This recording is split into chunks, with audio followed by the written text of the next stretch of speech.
Are we all okay with English, or does someone need translation into German? You're all okay with English? Okay. Alright. So, the message for today is unapologetically feminine. I believe that in the world today, women have been made to feel like being feminine is weakness, or being feminine is a problem. But that is not the case at all. God made us the way He made us as women for a purpose. And we need to know that purpose so that we can walk in the calling that God has called us to walk in.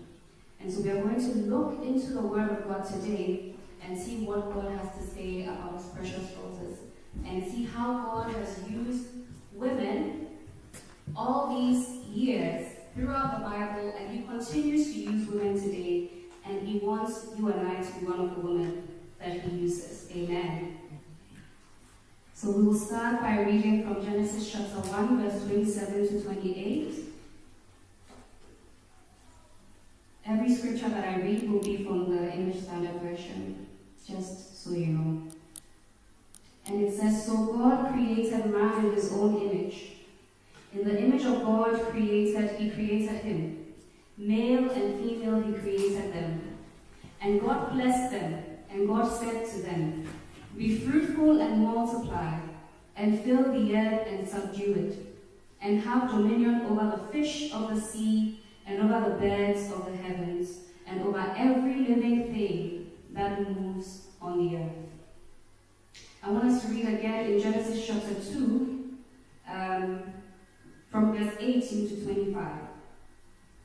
So in chapter 2, from verse 18 to 25, we really see the fact that woman was created from a need. And woman was created to fulfill a purpose. It says, "Then the Lord God said, 'It is not good that the man should be alone. I will make him a helper fit for him.' Now out of the ground the Lord God had formed every beast of the field and every bird of the heavens, and brought them to the man to see what he would call them. And whatever the man called every living creature, that was its name. The man gave names to all livestock, and to the birds of the heavens, and to every beast of the field. But for Adam there was not found a helper fit for him. So the Lord God caused a deep sleep to fall upon the man, and while he slept, took one of his ribs and closed up its place with flesh. Then the man said," I believe something's missing. Okay. So after God presented the woman to the man, it says, "Then the man said, This at last is bone of my bones and flesh of my flesh. She shall be called woman, because she was taken out of man. And the rib that the Lord God had taken from the man He made into a woman and brought her to the man. Therefore a man shall leave his father and his mother, and hold fast to his wife, and they shall become one flesh. And the man and his wife were both naked and were not ashamed." Now, one thing that I want us to notice from these two scriptures, which talk about the creation of man and of woman, is that God created man and woman equal. When we read Genesis, going back to Genesis chapter 1, verse 27, it says that in the image of God He created him, male and female He created them. So from the start, God's purpose was male and female. It was not just male, it was male and female. And so men and women are equal but different. And the problem is that we tend to make our differences become problematic. But I think that if we would be honest with ourselves, different is not necessarily wrong. I know that sometimes when you come into contact with someone who is different from yourself, who has a different background, who has different interests, you may rub each other the wrong way sometimes, but different is not necessarily bad. And that's what the world has been trying to tell us, that the difference between men and women makes it look as if one is better than the other, but that is not the case. And so we should never allow anyone to try to convince us that that difference that is there is a weakness. God made man and woman with a particular purpose. And the two people, man and woman, are supposed to reflect the glory of God. That's why the Bible says male and female He created them. And they were created in God's image. So the two together make the image of God. So man alone does not make the image of God. And woman alone does not make the image of God. Man and woman make the image of God. And so, for lack of a better way to put it, part of the nature of God is in man, and part of the nature of God is in woman. So when the two work together and the two are able to complement each other, then the full glory of God is revealed.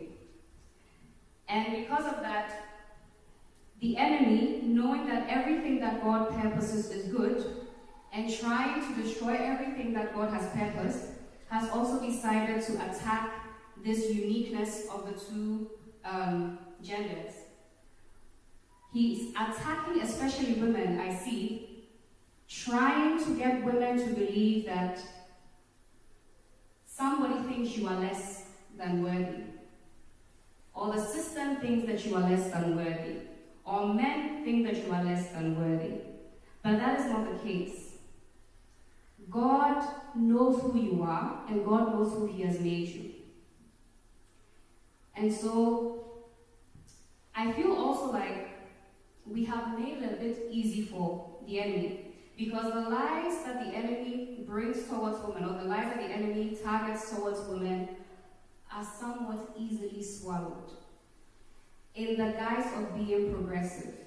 So women often feel like, oh, we are being progressive, we are all for women empowerment, we are all for being independent and all of that.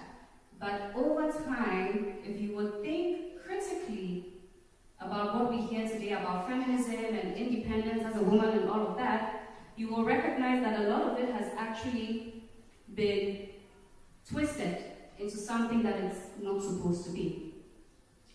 And so I want us to look at a few lies that feminism has tried to sell us as women. And the first and very obvious one is that men are the enemy. This is an absolute lie. Men are not the enemy. There is only one enemy that we have as Christians, and that enemy is the devil. God's original intention was for man and woman to complement each other and then bring forth His glory on the earth. And because the enemy hates to see God's glory manifesting, because he hates the human race so much, he does everything to get in the way of what God is trying to do. And if he can't do it by himself, he will use one of them to do it. And so we must not be that vessel that the enemy uses to derail what God is trying to do on earth. When we read Genesis chapter 3, verse 15, so this is the point where man and woman have already sinned, and God is telling them what is going to happen as a result of their sin. We see that God did not put enmity between man and woman. He did declare that there will be enmity between someone and someone, but it wasn't man and woman. Who was it?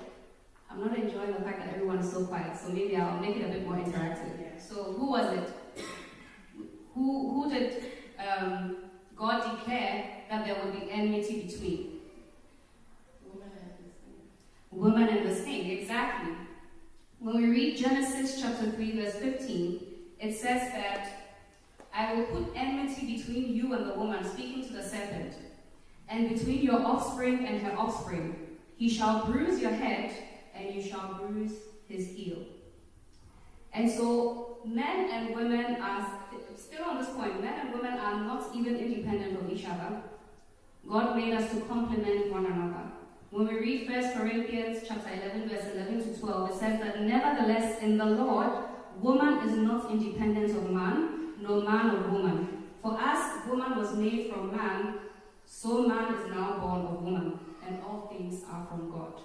So each one has its own purpose, or his or her own purpose, and it's important that we walk in that purpose if we want to see the glory of God revealed.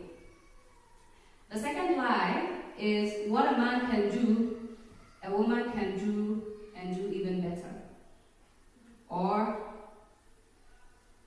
basically a woman can do everything that a man can do. And based on what I've just said, that we were made for different purposes, it shows you that you are not even expected to do everything that a man can do. Because we are built differently for different purposes. Feminism is making us believe that if a man can, carry a truck, then a woman should be able to carry a truck as well. That's not the point. The point is that each one has a specific purpose, and we should seek to bring forth that purpose, bring forth that uniqueness, rather than desiring to be the same as the man. There's a saying that I heard some time ago that I love so much, that if the two of you are exactly the same, then one of you is unnecessary. Because if you're thinking the same, you're acting the same, you have the same perspective, you have the same limitations, then there's very little that you can add to one another. But if you have a certain set of strengths and the other person has a certain set of strengths, then together you are even stronger. That's what the Bible says when it says that two are better than one, for they shall receive a better reward for their labor. And so don't feel like you have to prove that you can do what men can do. You don't have to prove anything to anyone. Live for an audience of one. Know who you are, know who God has made you to be, and walk in that in peace, without feeling a need to prove anything to anyone. And even when we look at the results of the fall, when we look at the things that God spoke concerning men and concerning women, you see the purpose in that, or you see the strengths of the man in that, you see the strengths of the woman in that. You see that God told the man that he from his sweat, right? Something about his sweat. I don't remember the exact words. And spoke to the woman also about childbearing. It doesn't mean that those are the only things that they are good for, but it shows you where their natural tendencies are and where their natural strengths are as well. The next lie that feminism is trying to sell women is that women have to be like men in order to have a voice, which is quite similar to what a man can do, a woman can do, and even in high heels. Of course, we do not have to be like men in order to have a voice. I've heard many stories of women in leadership who feel like they have to behave in a very aggressive manner, or they have to be very loud, they have to be very rude in order to get people to respect them. And it's rather unfortunate, but I personally believe that the unique nature, the unique softness and sweetness that God has naturally given to women is actually a tool that you can use to influence people. And it's not just a tool for the home, or it's not just a tool for your private life. It is a tool for society. Because women and men were created not just for jobs and then for home. God is doing something in society. God is building society on men and women. And without that understanding of what He is doing, without that understanding of how He is doing it and the role that we have to play in it, we might inadvertently become actually obstacles in the way of God, which should not be the case. The next lie is that women do not need men. Again, that's a lie. We do need men. We need them at home, we need them in society, we need them in the government, we need them in the church, just as much as we need women.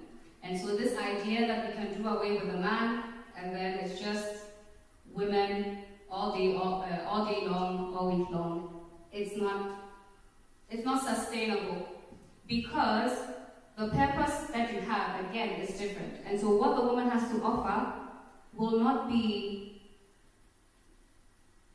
should be fully complemented when what the man has to offer is also included. So men and women need one another. And I think the last few ones, femininity is a weakness. And this is one that really bothers me, because there are a lot of women today who feel like they shouldn't desire marriage and they shouldn't desire children because that is being, or submitting to the system of patriarchy. I don't believe that that's the case at all. Again, we have a very unique place and a very unique position in how God advances the human race and in what God does in the world. That if we are to abandon that position, the enemy has way too much leeway. So it is a beautiful thing to desire marriage. It is a beautiful thing to desire children. And so if anyone has made you feel, or if you have made anyone feel like they are not a strong woman, they are not an independent woman because they actually want to get married, because they actually want to have children, I want you to know that that actually is part of God's will for his people. God created marriage and God created procreation. When we read Genesis chapter 1, God said to them, be fruitful and multiply and fill the earth. So God did want them to multiply. It's something that God wants. God wants godly seed. And godly seed can only come from a godly union between a man and a woman. The last 3 lies, I will go through them quickly because there's still some more to talk about. You need to choose between your career and your family. Women have been made to feel like, if I want to excel in my career, I have to give up my family.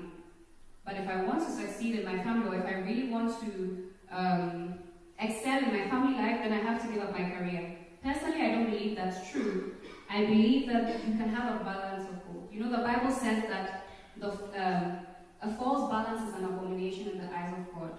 So God wants us to have a balance in our lives. He doesn't want us to be tilting too much to any extreme, whether it's to our careers or whether it's to family and leaving out certain other responsibilities that we have to fulfill. But you don't have to choose between your career and your family. And choosing your career does not necessarily also make you, or someone choosing their career over their family does not necessarily make them a better woman. This next lie is a touchy topic, but it's a very important one.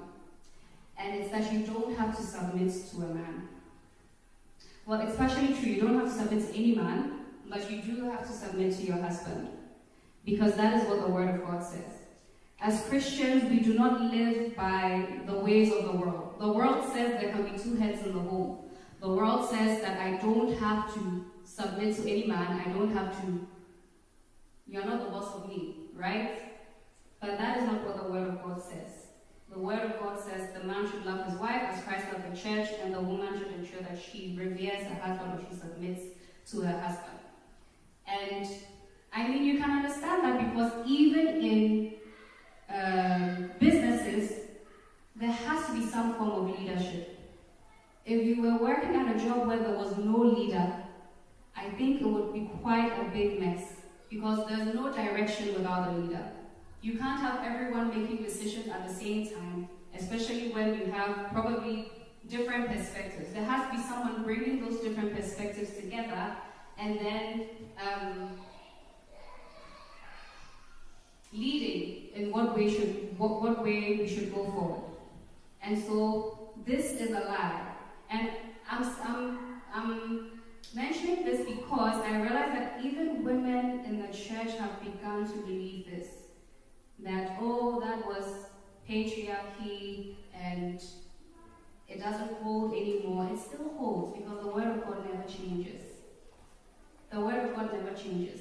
But I believe that the problem is how we define submission. I'm not going to go into that because that's not what we are talking about today, but the problem is how we define submission. But if we were defining submission properly and understanding what it means to submit and the men also understanding what it means to love their wives, I think this would not be a problem at all. We would realize that actually it is in our best interest. Because everything God asks us to do is in our best interest. What God asks his daughters to do is in our best interest. What God asks his sons to do, also in our best interest. Now I want us to look at a few women. Risala, please keep me aware of the time, because I'm not keeping track at all. I want us to talk about a few women who have been used by God, who were very influential who were used by God in the Bible. And there are so many of them, but I will just try to run through several of them, and in the capacity in which they were used. So I'm starting with the women who were leaders and trailblazers. So there were those women who did things that in their time, it was really uncommon for anyone to do, and because God was with them, they succeeded. And these women that I'm bringing up, these women that I'm talking about, is all to show you that what the world is telling you, that women get the short end of the stick, it is not true in God's story. It may be true in the world, and in the story that the world is telling you, but it's not true in God's story. In God's story, his daughters mean as much to him as his sons. He loves his daughters as much as he loves his sons. And he is jealous over his daughters as much as he is over his sons. And so in the Bible, we have people like Esther, Deborah, Jael, the daughters of Zelophehad. They are one interesting one, especially. So Esther, we know the story of Esther when the enemy of the Jews, Haman, wanted to kill the Jews, and Esther had to approach the king. And the law in the land was that you cannot approach the king when he has not called you. But Esther fasted and prayed for 3 days and 3 nights, and she approached the king without being called to the king. But when we read that text, we see that it was her humility and how she, even though she was queen, she revered the laws of the land and she revered the king. That's what got her that favor, it says. The Bible talks about the fact that she found favor in the eyes of the king. And the king held out his scepter, and so Esther was not killed. Because that was supposed to be the consequence. If you approach the king when he hasn't called you, and he does not raise his scepter, you get killed. But Esther had this favor. When you read the book of Esther, it tells you that everyone who came across Esther liked her, basically. But it was because she had a lot of character. I would encourage you to read the whole book if you've not read it before. Esther had a lot of character, and you could tell it from the way she related to people around her. Even when she was promoted to queen, she maintained a humble spirit towards her uncle who had raised her. I'm not wearing my glasses, I can't see. 12:55. Okay. I will try to go faster. Yes, so we see from Esther that humility is actually an attractive quality, not just for women, for men as well. That's why God says, humble yourself in the sight of the Lord, and he will lift you up. And we see Deborah as well. Deborah, the woman prophetess and judge. Deborah is the only woman who held the position of prophetess and judge. And she's the only woman who actually led Israel in that capacity. And yet she was so gentle in her ways. When we look at the interaction that she had with the commander of Israel's army, when she had the conversation she had with Barak, even though she had the authority, and even though she had the word from the Lord, she did not deliver it anyhow. She was still gentle, she was still respectful in how she communicated with Barak. And Barak said to her, if you don't go, I will not go. And so Deborah's presence made a difference. And God wants our presence to make a difference as well. And we know how that story ended with Jael, who was able to lure Sisera, the one that the Israelites were fighting, into her tent. She was just a tent woman. Nobody would have seen her as a threat. I believe Sisera did not see her as a threat, and that's why he even entered her tent. But after she had let him in, and she had served him warm milk, and he had gone to sleep, someone who is fighting could go to sleep, and who is on the run could go to sleep because of her hospitality. And he lost his life in the end. The daughters of Zelophehad, also another formidable 5. So there were 5 daughters of Zelophehad. I know the story is a bit, not many people are aware of the story. It's in Numbers chapter 27. You can read it later on if you want. So there were 5 daughters of a man named Zelophehad. And in those days, when a man dies and he does not have any sons, patriarchy, right? If a man dies and he does not have any sons, the inheritance does not go to the daughters. It goes to, I believe, his brother. And then if he does not have any brothers, I think it goes to the next of of kin or so. So Zelophehad died and did not have any sons, and so his daughters were going to be disinherited. They were not going to have anything left. But these 5 women stood and they went to Moses and they said to Moses, give us a portion, give us our father's inheritance, right? Give us a portion of the inheritance amongst our father's brothers. And Moses went to God, and God said, the daughters of Zelophehad are right. Give them an inheritance. And from that bold step they took, the law was actually changed. So from that time onwards, daughters could also inherit from their fathers. And it wasn't that they did some wild protest on the streets. They didn't go being violent, being aggressive or anything. But they were bold, and they were resolute, and they were straightforward in what they wanted. And they got what they wanted. God used these 5 ladies. I don't know how old they were. I don't know what personalities they had. I don't know what strengths and what weaknesses they had. But God used these ladies to create such a great change. And so you should never think that you are too insignificant or you are too shy or whatsoever adjective it is that you use to describe yourself. I want you to begin to change that adjective and make it an adjective that coincides or that aligns with the Word of God. Any adjective that you've been using that you know does not align with the Word of God, and usually we know, our spirits let us know that this does not align with the Word of God.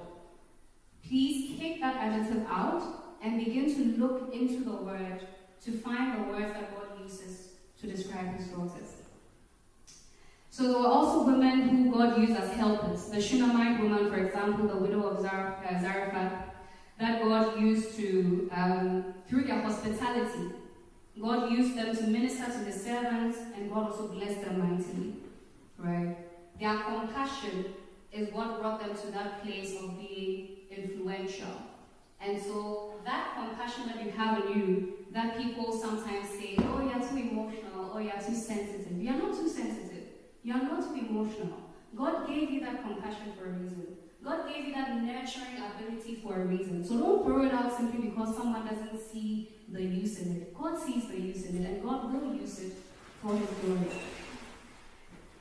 We have also Abigail, Ruth, and even in Jesus' ministry, there were women who were supporting Him. When we read Luke chapter 8, verse 1 to 3,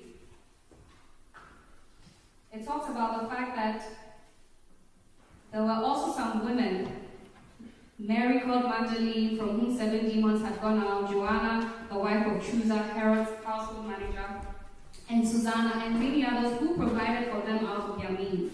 So these were women who used their resources to support Jesus' ministry. So in Jesus' ministry, it wasn't just the 12 disciples. We hear a lot about the 12 disciples, but it wasn't just the 12 disciples. There were women who were also following Jesus wholeheartedly, and they had a great impact on Jesus' ministry as well. So you have a place in the body of Christ. You have a place in society, and don't allow anyone to talk you out of that place. Don't allow yourself, or don't allow you yourself to talk you out of that place that God wants to put you in. Because a lot of the time, it's not even other people who may be saying things. We are saying things to ourselves, or we are allowing certain thoughts we are ruminating on certain thoughts that are not aligning with the Word of God, and we are starting to believe them. But we need to clean house on our thoughts and no longer be thinking things that do not align with the will of God. God also uses women in the positions of mothers and wives. We see many great mothers. Mary, for example. And Mary's story teaches, Mary, the mother of Jesus, and Mary's story teaches us that all God needs is your yes. He doesn't expect you to be perfect before He can use you. He doesn't expect you to have it all figured out. Sometimes we overthink things. We are like, but I don't have this yet, and I'm still doing this that I shouldn't be doing, and all of those things. God doesn't expect, no one ever gets perfect anyways on this side of heaven. Right? On this side of life, sorry. No one ever becomes perfect, but we grow. God doesn't expect you to stay the way you are anyways. He does expect you to walk with Him and to grow. But don't think that you have to have everything figured out before God can use you. God can use you wherever you are. God can use anybody. God even uses the devil. So it's no surprise that he wants to use you as his own and use you to make impact in the body of Christ. When we read 2 Timothy chapter 1 verse 5, where Paul talks about Timothy's mother, you see that it was Timothy's mother and grandmother's faith that were planted in him. So Paul was always praising Timothy. Timothy is like a son who serves with his father, and Timothy is a true worker with him and all of that. But his foundation was from his mother and his grandmother. So without those two women in his life, his father was Greek, I believe, but without those two women in his life, Timothy wouldn't be the Timothy that we hear about and we are so inspired by. The book of Paul's letters to Timothy are actually two of some of my favorite books in the Bible. And I'm so inspired by Timothy because Timothy was a young minister. He was a young minister, and that's why Paul was telling him, do not let others despise your youth, or do not let others look down on your youth. But he wouldn't have been able to rise to that level, or he wouldn't have had that strong foundation to rise to that level, where even when other people were falling off, and Paul was saying, this person has fallen away, this person has done that, Timothy was still standing with Paul because he had a strong foundation. And so do not despise whatever role God gives you, whether God puts you in a leadership position, whether God puts you in the position of a helper to someone else, whether God puts you in the position of a mother, whether God puts you in the position of a wife. You could be in multiple positions as well. Wherever God puts you, open up your heart for God to use you how He wants to use you. Because no matter who you are, no matter where you are, God wants you. God wants to use you because there's something unique that God wants to do in this end time. I have heard so many prophecies, which I truly believe that in this end time, as we are already in the end times, God is going to use women a lot. Unlike in the past where it was more like everyone was looking at what Paul said, the woman should be silent, and any woman who is not silent, people would say they have the Jezebel spirit and all of that. But in this time, God really wants to use His daughters. And so but He can only use us when we are cooperating with Him. So that's what I want to tell you. That's really the core of my message today. That God wants to use you. God wants to work with you. God wants to walk with you. But you need to open your heart. And you need to begin to believe what He says about you, not what the world says about you. Don't let the world define what you think. Don't let the world define what you believe about yourself. Let only the Word of God let only the Word of God define how you see yourself and how you think about yourself. You are highly valued. Know that you are highly valued and God loves you. Amen. So I want us to close our eyes shortly. And I want us to just have a heart-to-heart chat with our Father. You know where you are at the moment, how you think about yourself, how you see yourself. And I want you to just talk to God and ask God for the grace. That where you have been wrong and how you have thought of yourself, that God should grant you the grace to correct that thought pattern. Ask God to open your eyes to see in His Word what He says about you and what He has purposed for you.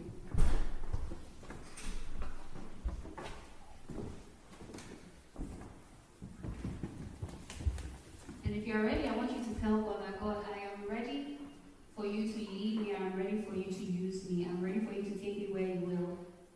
Irrespective of how I feel about it, irrespective of how others feel about it.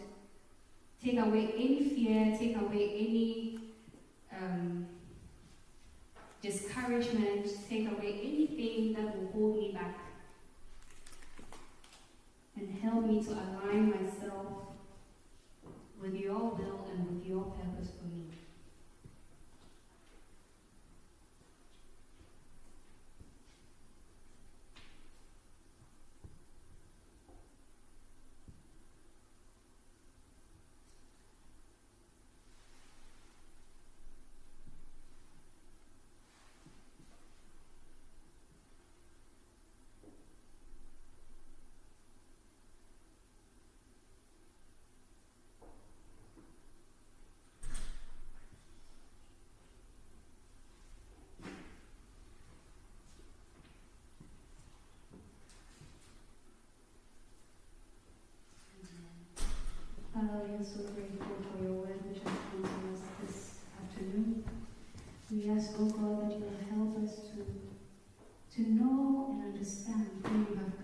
us to be.